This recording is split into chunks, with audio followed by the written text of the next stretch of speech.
आजची वात्रटिका आहे निकालाची तिसरी बाजू। सदरील वात्रटिका माझ्या दैनिक झुंजार नेताच्या फेरफटका या वात्रटिका सदरामध्ये 17 जानेवारी 2026 रोजी प्रसिद्ध झालेली आहे। कुठलीही निवडणूक असो तिचा निकाल लागल्यानंतर विरोधकांची म्हणजे हरलेल्यांची एक बाजू असते आणि जिंकलेल्यांची वेगळी एक बाजू असते, पण त्याही पेक्षा एक तिसरी बाजू उलगडून दाखवणारी आणि त्यावरती भाष्य करणारी आजची ही वात्रटिका। विजयाबरोबर पराभव सुद्धा सहज पचवता आला पाहिजे। विजयाबरोबर पराभव सुद्धा सहज पचवता आला पाहिजे आणि निकालाचा कडू घोट सहज रिचवता आला पाहिजे।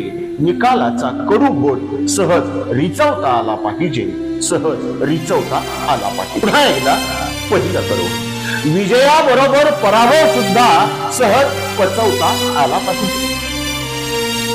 विजयाबरोबर पराभव सुद्धा सहज पचवता आला पाहिजे आणि निकालाचा कडू घोट